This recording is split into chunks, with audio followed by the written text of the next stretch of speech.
Saludos cordiales, bienvenidos a su programa favorito, Consultorio Fiscal.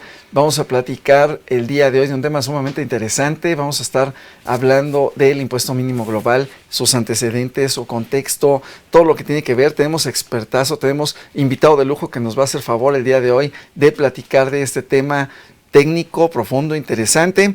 Y no se vayan, recuerden, tengan a la mano papel, tengan también su plumita o su lápiz por ahí, hagan las anotaciones correspondientes. Yo también las voy a hacer aquí porque el tema, por supuesto, que lo va a meritar. Y tengan esos elementos, pluma y papel, para que anoten la pregunta que después de el corte que haremos por ahí de la mitad, nos va a hacer una pregunta a nuestro invitado. Y si la responden correctamente, no vamos a tener 2, vamos a tener 4 suscripciones. Por ahí anoten también nuestros teléfonos, van a estar apareciendo, o en redes sociales. Vamos a tener 2 suscripciones en línea, 2 suscripciones vía telefónica. Bueno, pues les agradecemos que estén con nosotros y no se vayan, regresamos en un momento.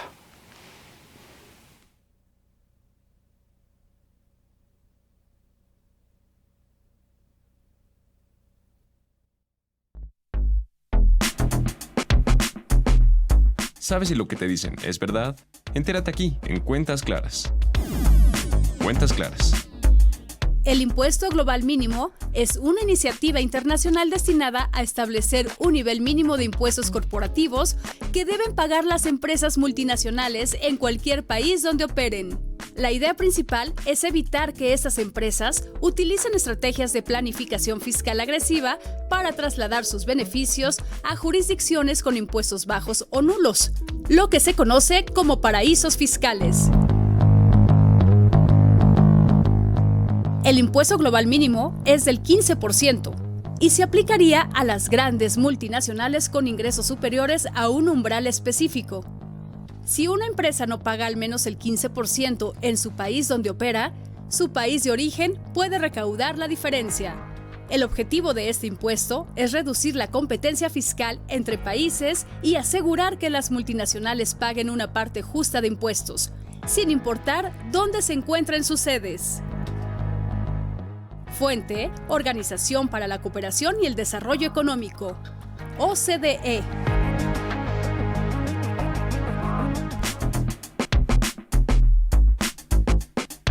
Cuentas Claras.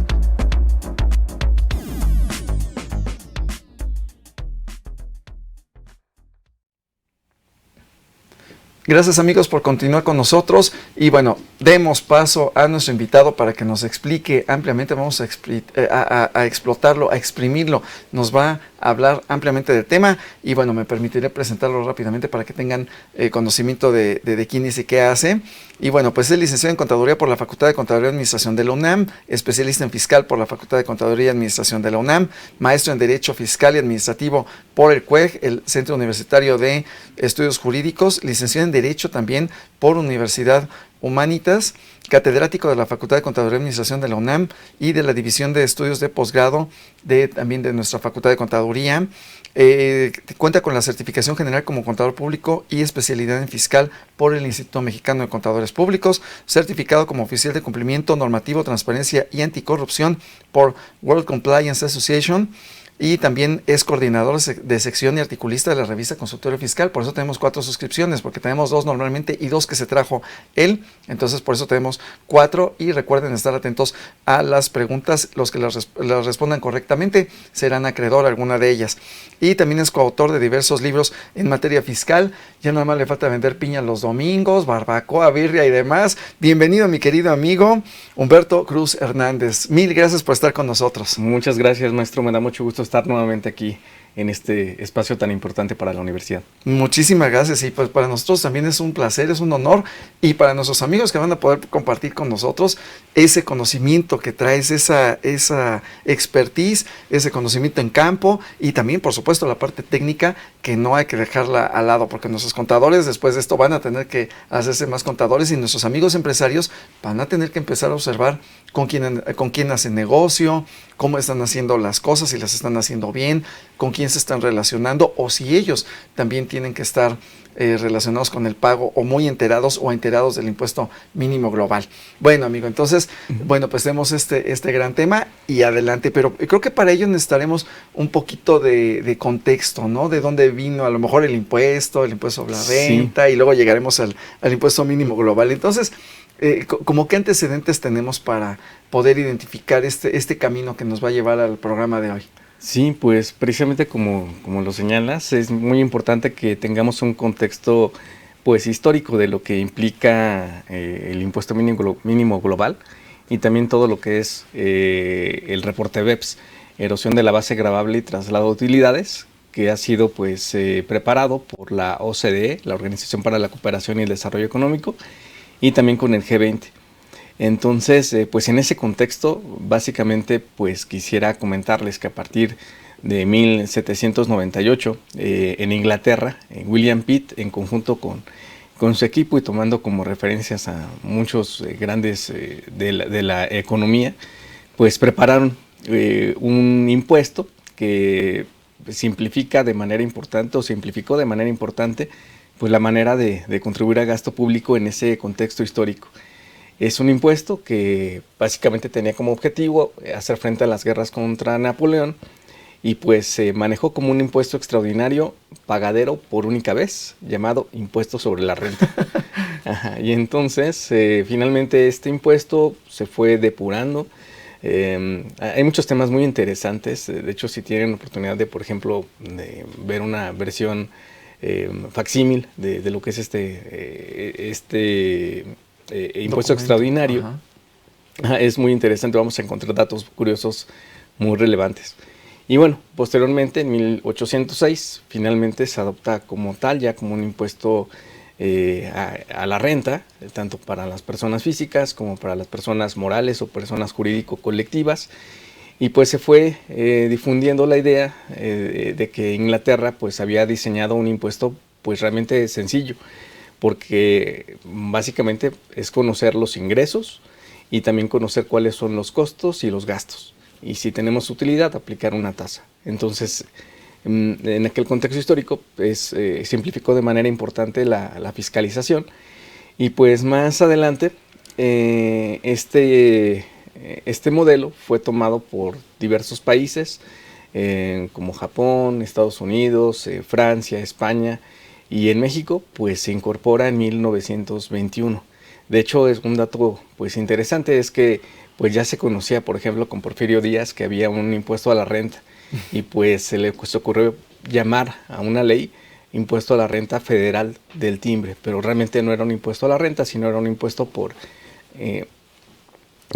usar, digamos, que algunos documentos públicos, ¿no? Y entonces, básicamente, en ese contexto, en 1921, el general Álvaro Obregón, pues, expide un decreto que tenía como objetivo la recaudación de un impuesto extraordinario, también pagadero por única vez, que actualmente, pues, llamamos también impuesto sobre la renta. Y pues México ha tenido varias leyes del impuesto a la renta, son 9, en donde pues se han abrogado alguna ley, se expide otra, y todavía si le incorporamos, por ejemplo, la ley del impuesto a la renta superlativo de la década de los 40, pues llegaremos a 10 hasta la fecha. Y pues en ese contexto, pues las operaciones entre personas de diferentes países se fueron incrementando y se presentaron varios problemas prácticos. Entre ellos, pues se dieron cuenta que respecto de un mismo ingreso, en operaciones internacionales se estaba pagando el impuesto en 2 o más países. Entonces, pues esto estaba teniendo un impacto muy importante en los contribuyentes. Y en ese momento, pues básicamente, pues México tiene un rol pues muy importante, sobre todo al estar colaborando con la Liga de las Naciones.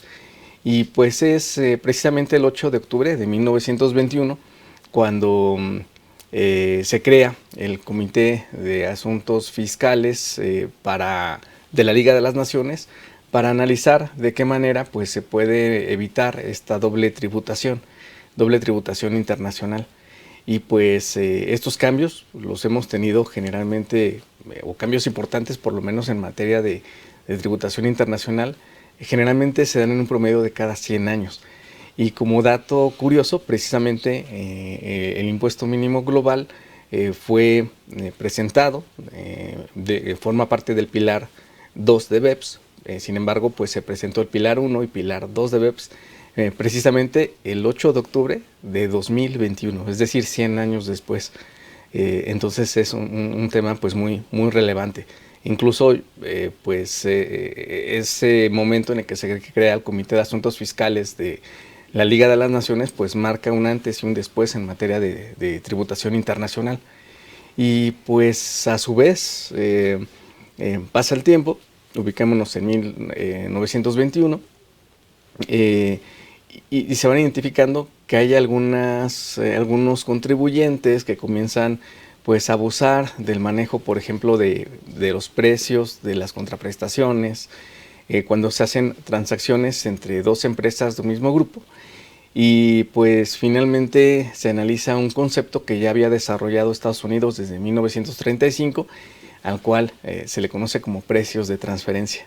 Entonces, pues básicamente con precios de transferencia se logra pues mitigar un tanto el impacto que se tenía en aquel momento, porque pues para las empresas que por ejemplo tenían pérdidas fiscales y esas pérdidas fiscales estaban por prescribir, pues entonces incrementaban el precio, la contraprestación, generaban utilidad, aplicaban esa pérdida, y a su vez en otra jurisdicción, en otro país, en otro estado, pues la empresa que efectuaba el pago pues tenía derecho a la deducción.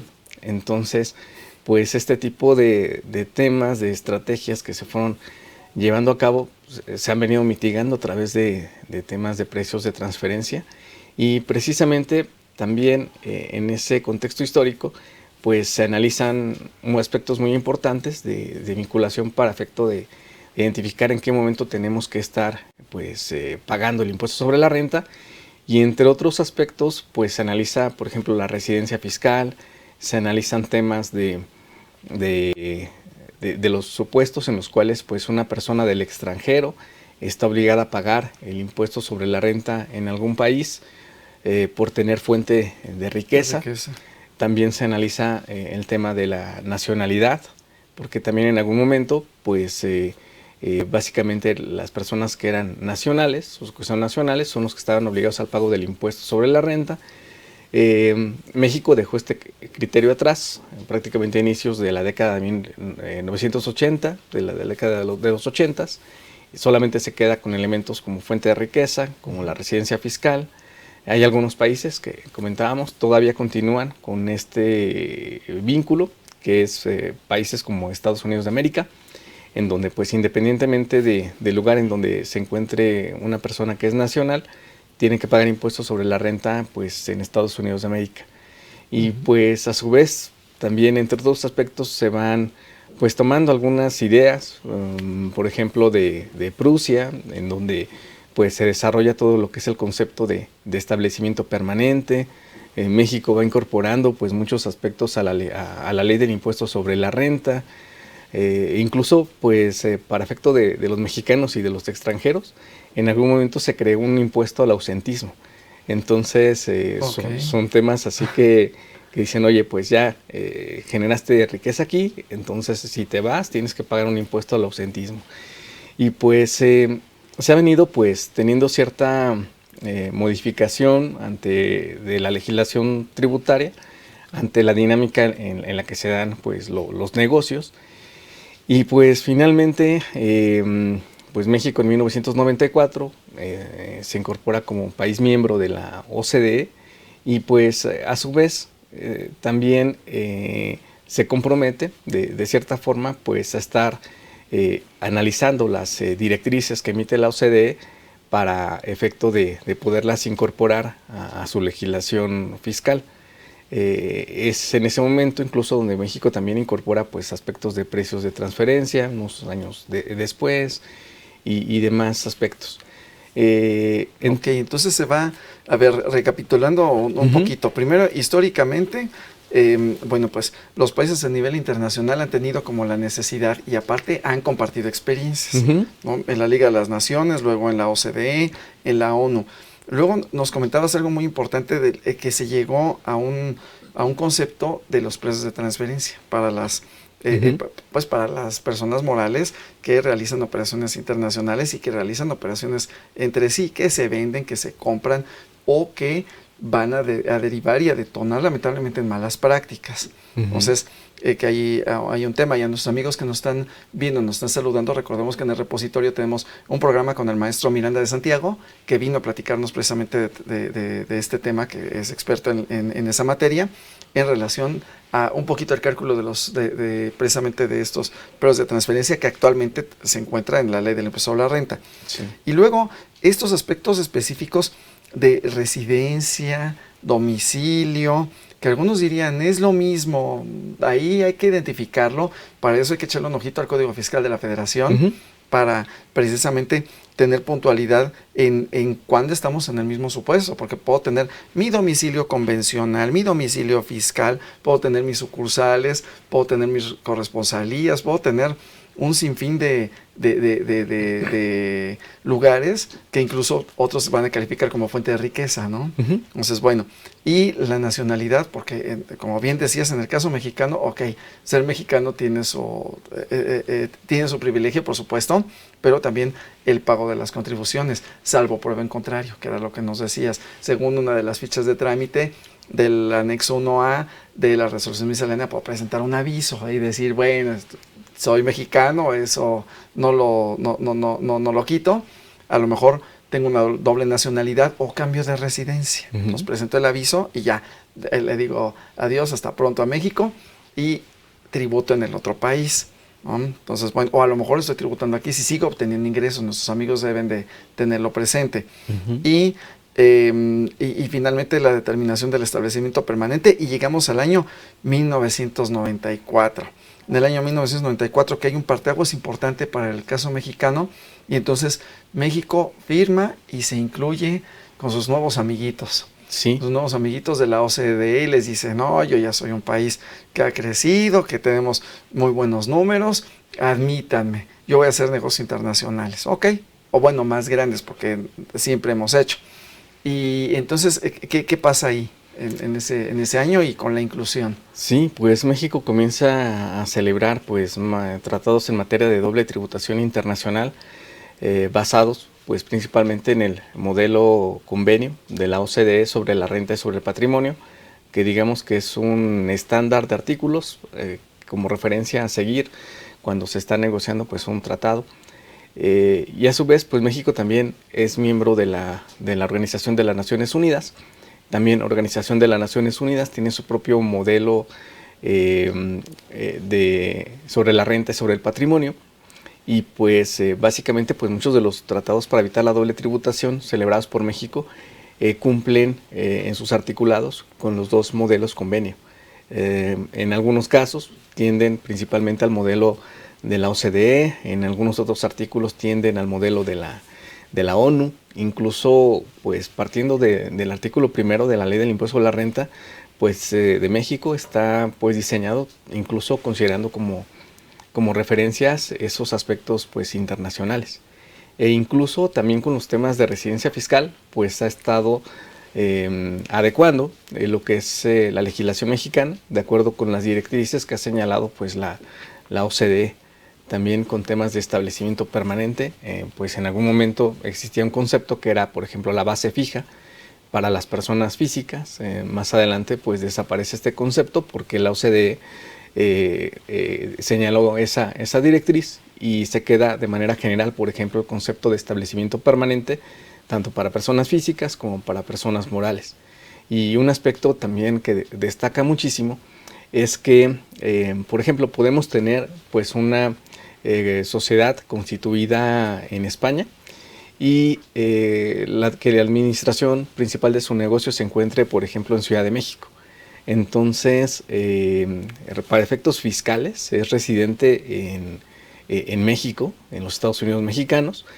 Sin embargo, para efectos mercantiles, para efectos corporativos, tiene que cumplir con sus obligaciones en España. Entonces, esto también pues genera cambios en todo lo que es la manera en la que vamos a estar pues percibiendo las operaciones en personas del extranjero, porque aparentemente si decimos, oye, estoy haciendo una transacción con una empresa de España, pues realmente si su residencia fiscal se encuentra en México, porque aquí está la sede principal de su negocio o la administración principal de su negocio, entonces va a ser como si le estuviera haciendo con una empresa mexicana. Entonces esos aspectos pues son analizados. México ha estado incorporando muchos de estos temas. Hay algunos otros en donde pues precisamente en el marco de estas directrices que señalan pues organismos internacionales, pues México ha estado incorporando muchas de ellas a su legislación, a su sistema jurídico. Ayer pues comentábamos que incluso por ejemplo en materia de comercio electrónico, el UNCITRAL, que es la Comisión de Comercio Electrónico de las Naciones Unidas, pues emitió una ley modelo para que los países tienen que seguir para implementar pues aspectos de comercio electrónico. Y México, pues en mayo de 2020, pues reformó diversas leyes para implementar esos temas en su legislación. Sí, que en este sentido a lo mejor la globalización precisamente llevó a estas operaciones, rebasó a los gobiernos, si me permite la expresión, y a nuestros amigos, a los gobiernos soberanos, y entonces ahora, bueno, pues tienen que compartir experiencias. O sea, no es que dejen de ser los estados. Creo que ese es un tema también importante, sí, que en su momento pues las propias legislaturas, los parlamentos y todos los órganos rectores o los diseñadores de las leyes pues observan y aprenden de esas prácticas. De alguna forma, si me permiten también la expresión, se tropicalizan y es como las llevan a cada uno de los países, porque hay algunos que dicen, no, yo cómo la voy a hacer como fulano, y otros dicen, copio y pego, y hay veces que tampoco funciona, o como debería de ser, copio y pego, aprendo de tu experiencia, veo cómo aplica en mi país, y entonces, bueno, pues es como al final del día la vengo regulando. Pero lo importante también en estas operaciones es de que sí se dé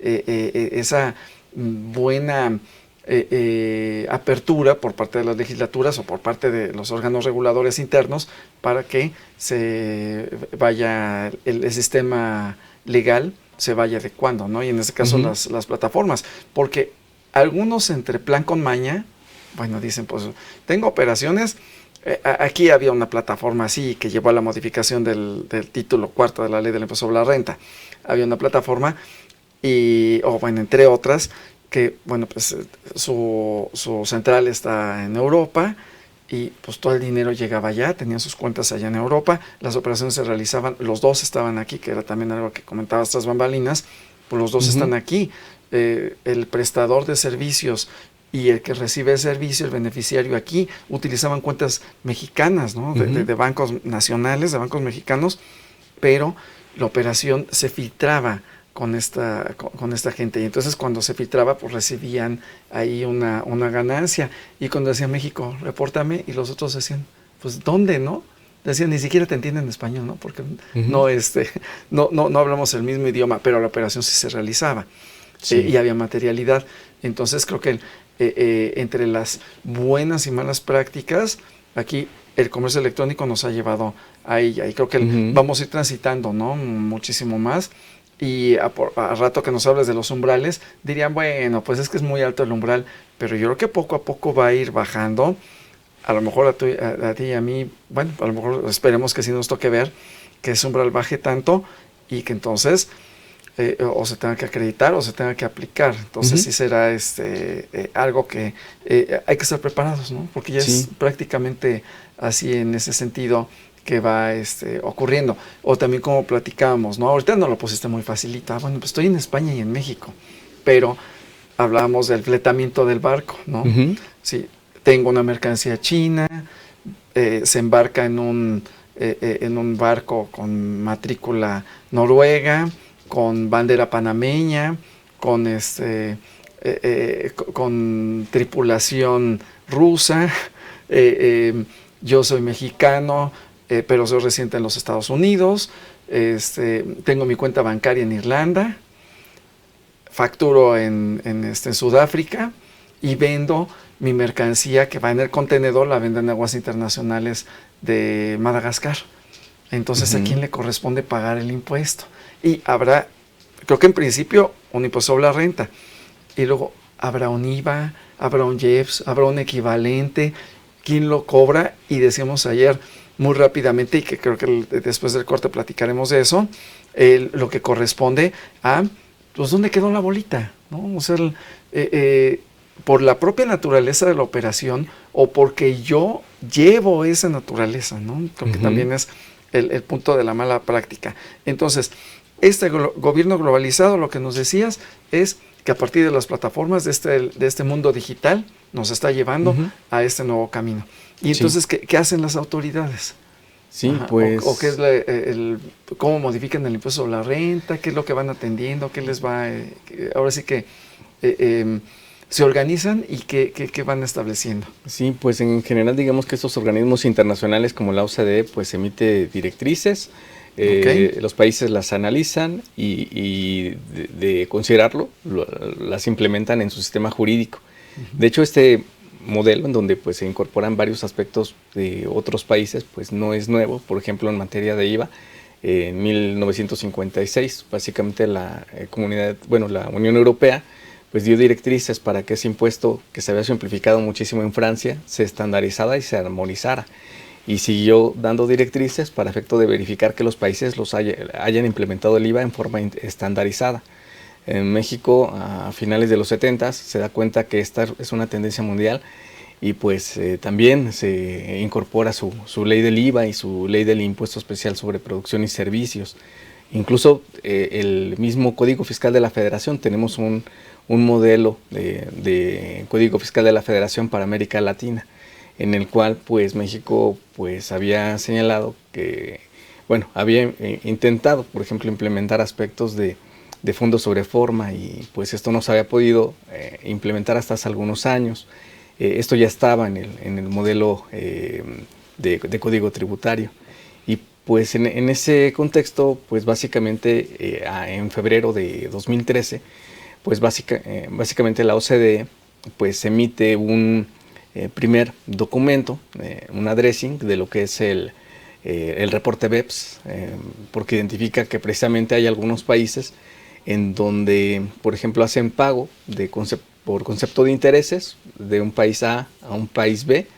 En el país A esos intereses son deducibles, sin embargo, por el concepto de ese pago en el país B es considerado un dividendo y entonces el dividendo es no acumulable, o bien hay un decreto de beneficios fiscales en ese país, en el país B, en donde se señala que no se va a pagar el impuesto por recibir esos recursos que tengan en otros países.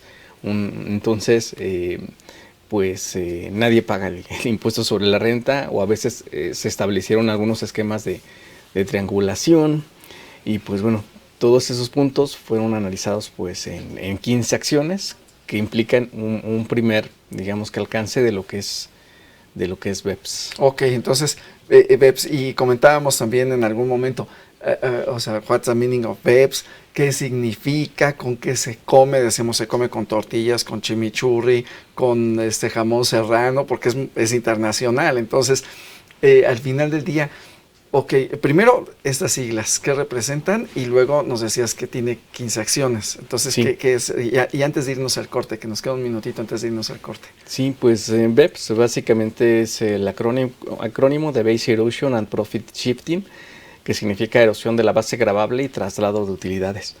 Okay. Y pues en un alcance inicial fueron 15 acciones. Esas 15 acciones, como decíamos, se comenzaron a analizar en febrero de 2013 y finalmente se concluye todo su análisis en octubre de 2015. Se recibieron pues mucha retroalimentación de diversos países, de diversos estados, del ámbito académico, de firmas, de contadores, de abogados, y finalmente pues los documentos finales de esas 15 acciones, que se basan en 3 pilares, que es la coherencia, la sustancia y la transparencia, se quedaron digamos que en versión final en octubre de 2015. Sin embargo, todavía se sigue analizando lo que es BEPS y llegamos a a un nuevo elemento, que son los pilares 1 y 2 del reporte BEPS, y en el 2 es donde encontramos el impuesto mínimo global. Ok, a ver, pues ya me quedé lejos. A ver, coherencia, sustancia y transparencia. Transparencia. Uy, transparencia, que tanta falta hace, mis queridos amigos. Bueno, pues entonces tenemos estos 3 elementos principales y luego derivamos, bueno, después de muchos años de estudio, porque no es que lo hayan hecho así ya luego mañana, después de estas 15 acciones, establezco lo que corresponde a esos 2 pilares.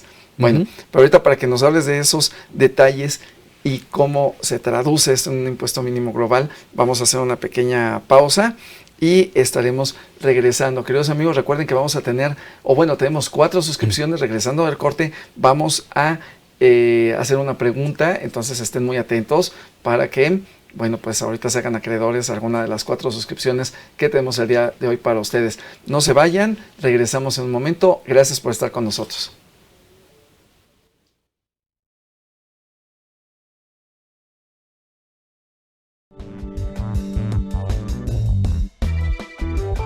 Lo más relevante en pocas palabras. 17 de septiembre. Economía mexicana avanza a paso de tortuga. El Producto Interno Bruto creció 1.1% en julio y agosto. La economía mexicana mantiene el ritmo semilento, por lo que las expectativas del Producto Interno Bruto permiten ver la inercia con la que iniciará el 2025.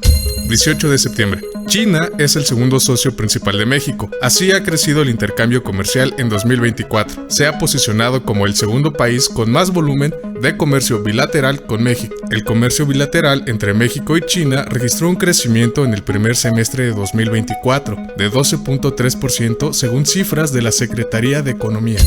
20 de septiembre. Peso tiene pérdida marginal en sesión volátil, luego del recorte de tasa en Estados Unidos. La moneda llegó a apreciarse en 0.70%, pero al final de los negocios perdió 0.08%. La atención del mercado está puesta en la decisión de política monetaria del Banco de Japón. Fuentes: El Financiero y Forbes México. Lo más relevante en pocas palabras.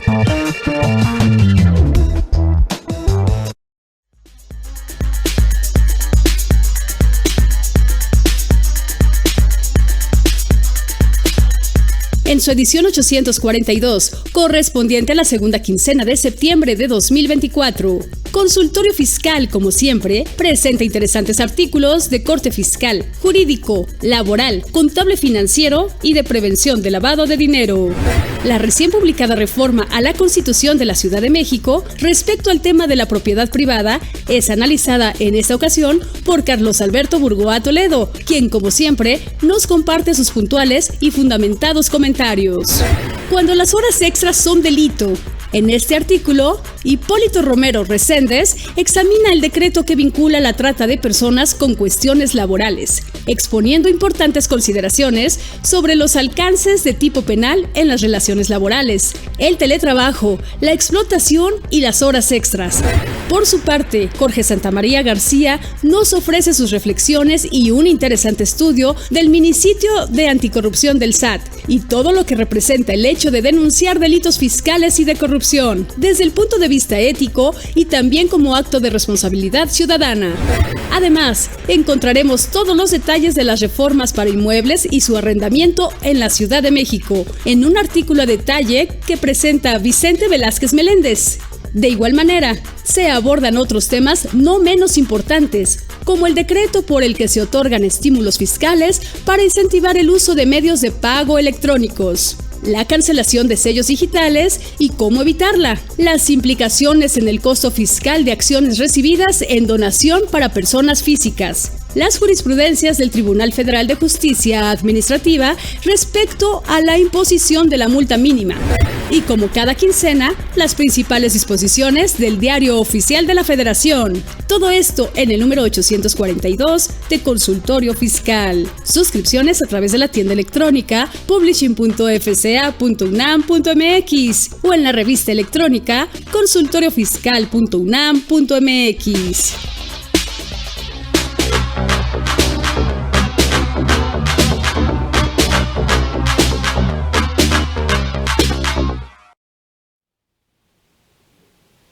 querida audiencia, gracias por estar con nosotros. Qué bueno que no se fueron, que se fueron por un cafecito, por un poco de agua, por algo, porque el tema está álgido. Tema sumamente interesante del impuesto mínimo global, que estamos platicando con experto para los que están integrando con el maestro Humberto Cruz. Y bueno, pues ya tenemos algunos saludos y ya tenemos también, ya aquí ya preparó la pregunta. Tuvo que depurar aquí nuestro experto porque sí, las preguntas eran bastante fuertes. Entonces dijimos, no, pues que van a tener que revisar rápidamente sus apuntes y no van a alcanzar a contestar. Entonces ya tenemos una pregunta que va a ser bastante sencilla. Y antes de ello, tenemos algunos saludos, queridos amigos. Gracias a Lucas Díaz, a Tere Navarro, también a Edith Leticia, muchísimas gracias, hasta Cuernavaca, que ya nos escucha por allá. También a San Juan Teotihuacán, muchas gracias, muchos saludos. Saludos desde Zacatecas, dice, saludos desde Zacatecas a mi maestro de posgrado, el contador Humberto Liber Sánchez, le manda muchos saludos. Muy bien, muchas gracias. Así es, y bueno, algunos otros que ahorita estaremos diciendo antes de que termine el programa. Y bueno, igual también saludos a nuestros queridos alumnos de posgrado que ayer estuvieron ahí muy atentos y ya nos hicieron los comentarios pertinentes y la felicitación correspondiente, por supuesto. Y bueno, dijeron que prometieron que hoy iban a estar con nosotros. Entonces, bueno, y si no es hoy, pues también a nuestros amigos que nos están viendo por Canal 22 o por Mirador Universitario, pues muchas gracias. Bueno, pues la pregunta, mi querido amigo, ya listo, después de este preámbulo. La pregunta, porque tenemos el día de hoy la mejor revista Consultorio Fiscal, 4 suscripciones. Aquí hemos tenido los teléfonos y también en redes sociales, 2 y 2 se van. Así que venga la pregunta, amigo, por favor. Sí, pues la pregunta sería, ¿qué significa BEPS? Obviamente en español, que me parece que es algo que conceptualmente deberíamos de saber. Excelente, ya ahí está la pregunta. Así que, queridos amigos, listos, ya lo anotaron. Para los que no lo habían anotado, el maestro lo dijo, yo lo pregunté antes de irnos al corte. Entonces, bueno, pues ya ahí rápidamente contesten y serán acreedores a 4 suscripciones de la revista Consultorio Fiscal, donde el maestro tiene sus letras. Él nos hace favor de escribir, así que también lo pueden consultar, pueden ver este tema y otros que muy amablemente nos hace favor de anotar por ahí y que pueden revisar. Pues muy bien, mi querido amigo, pues esta segunda parte nos decías que BEPS tiene 15 acciones. Sí. Y esas 15 acciones maduraron, crecieron. Ahora sí que como los muñequitos evolucionaron, ¿no? Para no ser comercial. Entonces, evolucionaron y ahora se convirtieron o fueron en el diseño, dijeron, les vamos a llamar los pilares. Sí. Okay, así les llamaron. Exacto. ¿Y cuántos pilares y en qué consisten y cómo repercuten en el impuesto mínimo global o cómo nos derivan? Muy bien. Antes de entrar a la parte de los pilares, quisiera comentarles que de las 15 acciones, pues México ya ha incorporado muchos de los temas que ha sugerido la OCDE en esas directrices. Ok, ¿las cumple o no las cumple? Les va palomeando y conforme las que tienen más tachecitos es las que va diciendo, aquí me tengo que aplicar más. Y de hecho el más reciente es la entrada en vigor del instrumento multilateral, que básicamente se encuentra en el marco de la acción 15 del reporte BEPS. Okay. Ese es aplicable a partir del 1 de enero de 2024 y cambia de manera muy importante la manera en la que tenemos que estar verificando si es que podemos o no aplicar un tratado para evitar la doble tributación, al tener, por ejemplo, un pago al extranjero o incluso recibiendo un ingreso que provenga del extranjero. Entonces, en este caso, pues bueno, va a ser muy importante que nuestra audiencia pues conozca o tenga en el radar que en 2024, 1 de enero, entró en vigor este instrumento multilateral que básicamente está en el marco de la acción 15 del reporte BEPS. Okay. Y pues adicionalmente ya ha incorporado pues varios temas en materias de precios de transferencia, establecimiento permanente, deducción y no deducción de intereses, temas de economía digital, que bueno, desde esta parte no está desde mi punto de vista totalmente apegado a lo que señaló la OCDE. Sin embargo, pues ya tenemos algunos aspectos ahí que hay que estar verificando en cuanto a su cumplimiento. Algunos detalles, por ejemplo, ahorita recuerdo, si no me equivoco, por ahí viene 28 fracción 32, ¿no? En relación a los intereses y su no deducibilidad, porque algunas empresas decían, me conviene más cobrar intereses que cobrar un principal que había sido ficticio, que había sido derivado. Nos comentabas en algún momento cuando yo tenía como pérdidas, ¿no? Si yo tenía muchas pérdidas y quería trasladarlas, ¿no? Sí, incluso, por ejemplo, algunas entidades de personas morales, pues en lugar de recibir un capital y que ese capital pues genere utilidades y se vaya a una tasa corporativa, por ejemplo, de un 30%, y después se distribuyan los dividendos, además de todo este tiempo que tiene que transcurrir y además de cumplir con diversos aspectos legales corporativos, pues buscar una manera más sencilla, que es un préstamo, y pues ese préstamo genera intereses. Los intereses estaban siendo deducibles en México bajo ciertas circunstancias, y a su vez pues se aplica una tasa preferencial conforme a tratados, ¿no? Ya sea de un 10, de un 15%. Entonces, pues por esto cada vez se ha venido pues limitando este tipo de malas prácticas. Okay. Y pues eso pasó con estas 15 acciones. Decíamos, el reporte final fue de octubre de 2015. Sin embargo, pues a partir del 8 de octubre del año 2021, pues se dan a conocer los pilares 1 y 2 de BEPS, y pues a su vez también 136 países, incluyendo México, se ratificaron el compromiso de incorporarlos, ¿no? En el caso de México todavía no sabemos nada, o sea, también esto no está todavía incorporado en la legislación mexicana. El plazo que se tiene para que se presente la iniciativa de reforma para 2025 es el próximo 15 de noviembre. Esperaremos a ver si es que hay alguna novedad. De manera general, por lo que se ha dicho en los medios, pareciera que no hay nada. Sin embargo, pues es un tema que tenemos que estar monitoreando para los siguientes años. Así es. Entonces nuestros amigos que tienen que, bueno, dependiendo de la fecha cuando vean este programa, pues van a tener que estar revisando puntualmente si ya ocurrió o va a ocurrir ese 15 de noviembre. Porque ahorita en medios está precisamente, están subiendo que la reforma fiscal, pero todavía no es algo oficial. De hecho, hay que esperar que el nuevo ejecutivo, la doctora Sheinbaum, bueno, pues ya tome posesión, o a lo mejor cuando están viendo el programa ya tomó posesión, y que en su momento haya presentado una iniciativa donde haya decidido o no incorporar. Yo creo que si no lo hacen este año, lo va a tener que hacer en el año que entra, a partir de este análisis que va a tener que permear, ¿no? Cómo están los tratados, cómo se encuentran, las nuevas relaciones que va a estar teniendo México, cómo va creciendo el mercado también, cómo van aumentando estas operaciones en plataforma, que el SAT, bueno, pues tiene identificado cómo va ese crecimiento junto con la Comisión Nacional Bancaria de Valores a partir de todas las transferencias y todas las operaciones que se hacen en línea. Entonces, seguro con estos datos más toda la parte legislativa, pues van a tener que seguramente incorporar algo en su momento, pero que nos queda a nosotros estar preparados, porque decíamos, ¿no? Muchas empresas tienen operaciones internacionales y con sus filiales, subsidiarias, cuates, amigos, conocidos, realizan operaciones, y entonces lo van a tener que observar o lo van a tener que incorporar contable, ¿no? Nos decías también, o sea, no nada más observar las NIF, que eso, está muy bien en general, pero, por ejemplo, en ese sentido, ¿qué más tienen que ver aparte de las NIF nuestros amigos contadores, aquí en particular? Pues en este caso, digamos que, por ejemplo, para Pilar 2, que es en donde tenemos el impuesto mínimo global,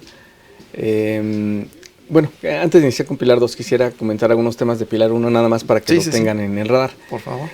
Básicamente, Pilar 1 lo que identifica es que hay operaciones que se realizan en un país en donde está el cliente y está el usuario y también está el proveedor. Se realizan principalmente a través de medios digitales, y de pronto pues esos ingresos deberían de estar quedando su gravamen, su impuesto sobre la renta en el país en donde se está efectuando la transacción. Sin embargo, como se realizan a través de plataformas, en muchas ocasiones, pues plataformas digitales que son propiedad de un extranjero, pues el extranjero pide el pago de regalías. Entonces, la base gravable en el país en donde se efectúa la transacción se disminuye de manera considerable, Y lo que señala este pilar 1 es, oye, ¿sabes qué? Vamos a identificar a través de principio de plena competencia, temas de precios de transferencia, de qué manera se va a redistribuir un 25% de esa transacción para que efectivamente 25% al menos se quede en el país en donde se encuentra el usuario de esa plataforma. Esto implica el compromiso de los países de echar para atrás todas las reformas que tuvieron en materia de impuestos digitales y también el compromiso de no incorporarlos en el futuro. También implica un instrumento multilateral, un nuevo instrumento multilateral para la coordinación entre los países. También pues, se señala que la OCDE pues, va a tener un texto modelo de la redacción que deben de tener los países, los estados, al momento de incorporar esto en su legislación doméstica. Y pues bueno, esto ha venido avanzando, todavía no hay muchos temas, lo que ha venido pues cada vez siendo más relevante es el pilar 2. Lo que vimos ahorita es pilar 1. En pilar 2 lo que sucede es que se dan cuenta que en algunos países precisamente se realizan ciertas transacciones que no permiten, digamos que, o que están generando que no se tenga una tributación mínima en algún país. Y entonces precisamente se toma como referencia este impuesto mínimo global para identificar que al menos a través de una tasa efectiva, de la determinación de una tasa efectiva por jurisdicción, que sería una tasa del 15%, pues digamos que pagando ese impuesto sobre la renta a través de un impuesto mínimo complementario en el país. Sin embargo, pues antes de ello es importante pues identificar cuáles son las entidades que estarían dentro de este alcance y para ello pues se toma como referencia los ingresos que se tengan en los estados financieros consolidados y se verifica si en 2 de los últimos 4 ejercicios se excedieron de 750 millones de euros. O sea, básicamente es un tema que está siendo analizado para esos grandes grupos que en al menos 2 de los últimos 4 ejercicios tuvieron esos ingresos consolidados. Sin embargo, o sea, esto nos lleva a temas de conocer pues muchos temas de consolidación financiera a nosotros como fiscalistas. Ok, entonces nuestros amigos fiscalistas tienen que revisar las NIF, ¿qué otras? IFRS e incluso, por ejemplo, para los temas de Pilar 2 tenemos impuestos cubiertos y en Pilar 2 pues se señala que son los impuestos a la utilidad y entonces cada vez va a tener pues más importancia el análisis, por ejemplo, de impuesto causado, también se le conoce financieramente como impuesto corriente, impuesto diferido, la NIC 12 para efectos de IFRS, NIF D4 para efectos de normas de información financiera mexicanas, si son US GAAP o normas de contabilidad de Estados Unidos, la norma ASC 74010, entonces implica pues el conocimiento de muchos aspectos. Y esto pues precisamente parte del hecho de que se va a consolidar la información de muchos países. Y entonces como cada país tiene, si bien es cierto hay cierto estándar de momentos de acumulación en la legislación de cada país respecto del impuesto sobre la renta, la forma más sencilla es ocupar, pues, según lo señala la OCDE, los estados financieros consolidados. Y entonces, aparte... Además, hay más. Además, okay. Ya de una vez, pues yo otra raya tigre. Adelante, maestro. Sí, es necesario pues identificar algunas reglas de reconocimiento de ingresos. Por ejemplo, hay casos en donde los últimos 4 ejercicios existieron fusiones, existieron escisiones. Puede ser que si analizamos, por ejemplo, 2023, ya no tengamos una entidad que sí estuvo formando parte del grupo de 2022 hacia atrás, porque pues fue escindida o hubo una venta de acciones de empresas del grupo. Entonces se vuelve todo esto más complejo. Son muchos documentos los que hay que estar analizando.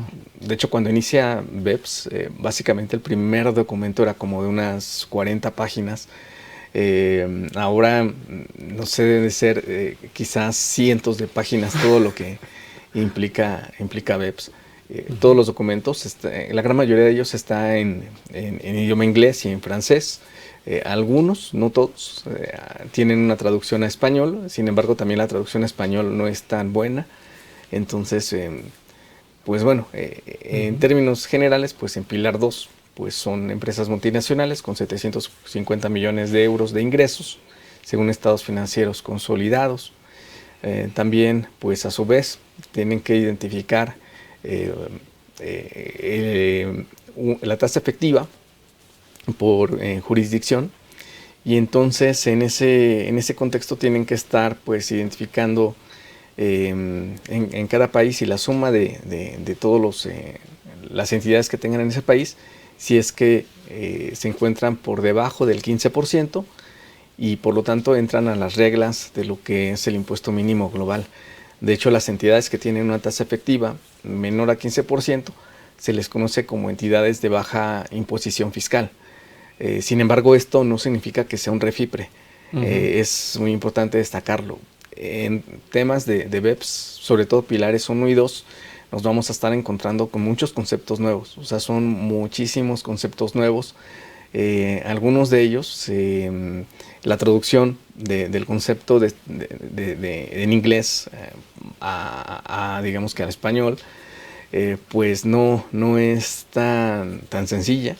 Y comentábamos ayer que pues México ha tenido pues algunas malas experiencias en donde, por ejemplo, temas como el outsourcing, pues de pronto cuando lo quisieron regular para efectos de la legislación mexicana, pues le llamaron subcontratación laboral, pero pues ya no sabían cuál era el alcance. Algunos decían que hay outsourcing interno y externo, y se comenzó a dar una serie de interpretaciones ahí complejas, ¿no? Entonces, en materia fiscal, pues tenemos que tener pues mucha seguridad jurídica para pues verificar que efectivamente México, por lo menos al estar implementando estas directrices, en caso de que en algún momento pues se implementen, porque también no hay muchas noticias respecto de qué va a hacer México, pues se implementen de la mejor manera. Y precisamente es un trabajo conjunto que tienen muchos países, prácticamente en tiempo real.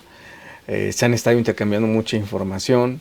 Hace unos días hubo una cumbre en Río de Janeiro, en Brasil, para efectos de identificar cuáles eran los avances, cuáles eran los compromisos y demás aspectos. Y pues bueno, hasta este punto, pues digamos que ya tratamos quiénes son parte del alcance, la tasa efectiva, que incluso también comentábamos ayer, que es una tasa efectiva diferente de la financiera, es una tasa efectiva exclusiva para BEPS. Y aparte también nos decías que es diferente a la que publica el SAT. Y es diferente a la que publica el SAT, exactamente. Que esa va por sector, y esa es, si me permite la expresión, es doméstica, esa es la que el SAT maneja, pero en este caso tendría que ser por empresa o por grupo de empresas. Entonces, bueno, y aparte de que sea financiero y demás. Entonces, bueno, pues mucho más elementos o menos elementos que considerar. Sí. Ok. Y bueno, pues creo que el tema ha sido bastante amplio, y tenemos algunos saludos, y ya tenemos ganadores, mi querido amigo, ya tenemos ganadores. Entonces, a ver, primero saludos. Y bueno, tenemos aquí saludos desde San José del Cabo, allá en... gracias porque nos están escuchando y viendo en tiempo real. Acá deben de ser como 2 horas menos que nosotros, entonces bastante temprano por allá. Rodrigo Romero, que nos ve y escucha desde allá. Liber Sánchez ya tiene aquí ya respuesta, y ya se va a hacer acreedor, aparte de que le has proporcionado el conocimiento en clase. Ahora aquí dice, bueno, ya tiene aquí, ok, la respuesta todavía no la digo, pero Liber Sánchez ya ahí está anotado. Luego también segunda respuesta, Andrés Padrón Barajas, ya nos hace favor, ya ahí premiado. También tenemos a Martínez Reséndiz David, ya nos hizo favor. Y luego tenemos por acá a Rafael Castillo, que debe estar en algún lugar por el número debe estar en algún lugar de Sinaloa, que también debe estar en otro horario. Alan Rafael Castillo, que nos hace favor de vernos desde allá, desde el Pacífico, por lo menos, parece por el número. Bueno, y dice, una muy buena pregunta. Estrella Solano nos dice, perdón, apenas puedo entrar a la sesión, donde puedo consultar las acciones ya aplicables y como tal el documento BEPS completo, incluidos sus pilares 1, 2 y 3. Se quiere preparar nuestra amiga, qué bueno, y lo agradece profundamente. Entonces, ¿dónde entra? ¿Dónde lo puede ver? Sí, pues en la página de la OCDE hay un sitio específico para lo que es BEPS. Entonces, digamos que ahí se pueden encontrar los documentos de las 15 acciones, las acciones finales, y también dentro de ese micrositio de BEPS se tiene, digamos que, la información de los pilares 1 y 2.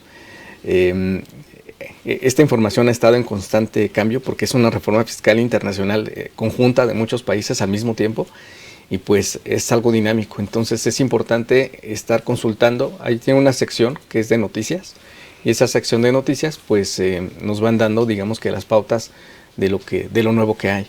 Ok, no, pues muy bien, mi querido amigo. Y a ver, recapitulando un poquito, y antes de llegar a la recta final, que se nos ha ido como agua este programa, esta parte del 15%, ok, a nivel internacional llegaron a un consenso del 15% como impuesto mínimo global, que razonablemente sería como un impuesto sobre la renta, ok, pero esta parte que nos decías, cuando lo comparo, si estoy en el 10%, en el 12%, y que me va a generar de alguna forma, entrecomillado, a lo mejor un tipo de acreditamiento, un tipo de aplicación.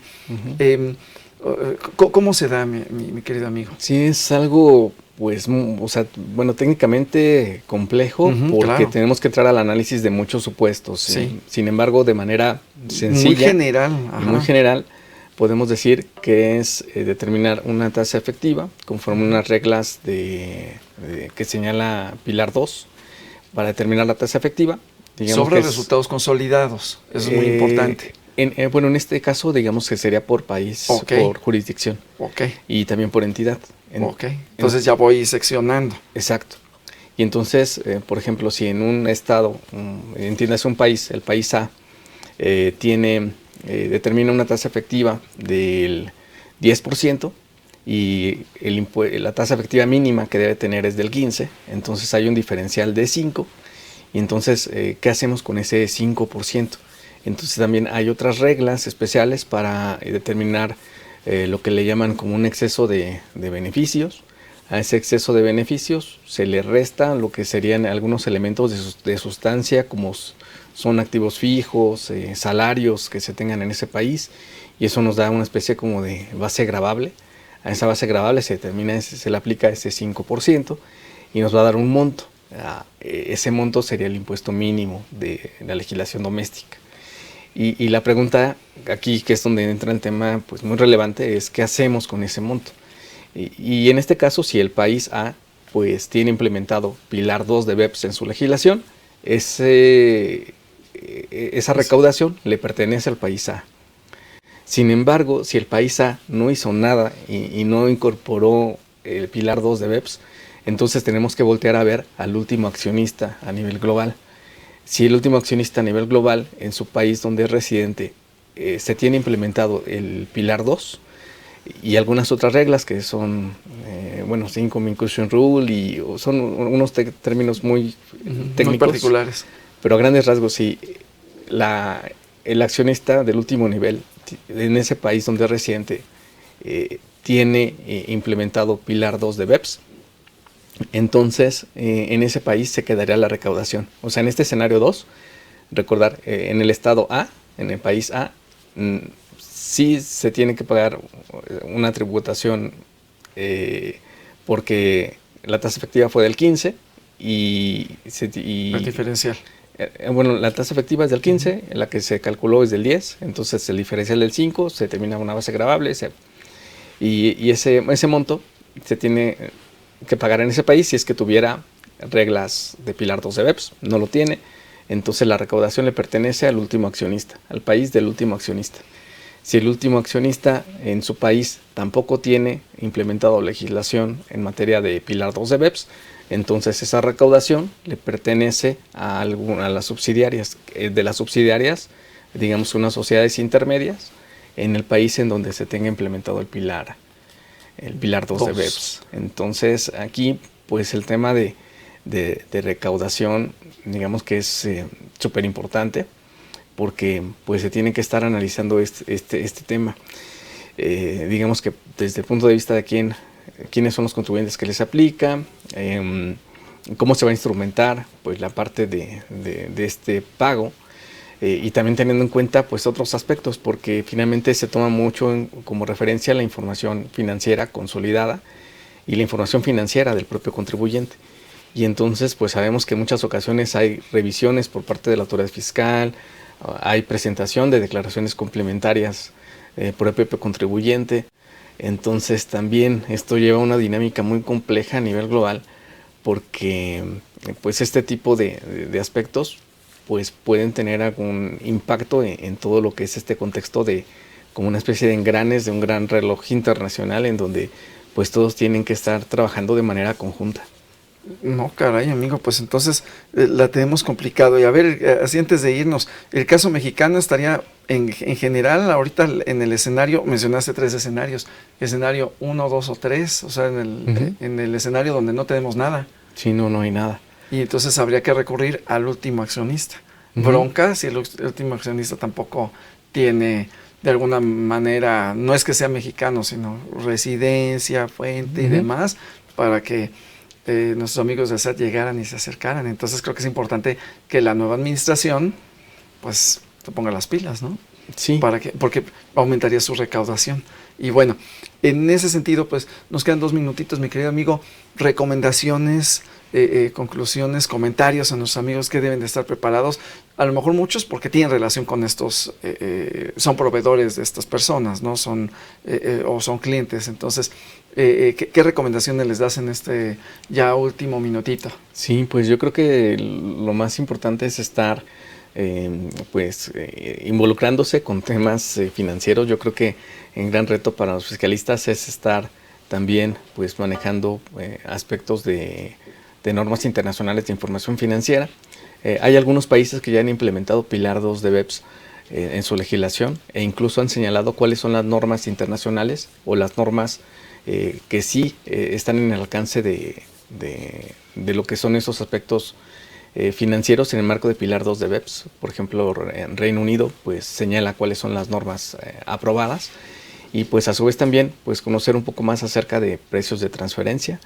Es un tema que va a ser pues muy relevante, y pues estar atento en todos los temas que estemos conociendo de novedades por parte del Estado mexicano. No sabemos si pues se incorpore un nuevo capítulo un nuevo título a la ley del impuesto a la renta, si incluso sea necesario establecer pues una ley adicional de impuesto mínimo global o de impuesto mínimo doméstico, no sé cómo le puedan llamar, para efecto de estar pues implementando estos temas. Perfecto, amigo. Pues no me resta más que agradecerte, nos has iluminado, nos has traído el conocimiento, a nuestros amigos también. Te agradezco muchísimo que hayas estado con nosotros, y bueno, pues agradecerles a nuestro amable auditorio que estuvo con nosotros, y recordarles que la próxima sesión tendremos medidas cautelares en el litigio fiscal estratégico. No se lo pierdan en su programa Consultorio Fiscal, y recuerden, cuide su salud física, pero sobre todo su salud fiscal. Tengan un excelente día y nos vemos por aquí muy pronto.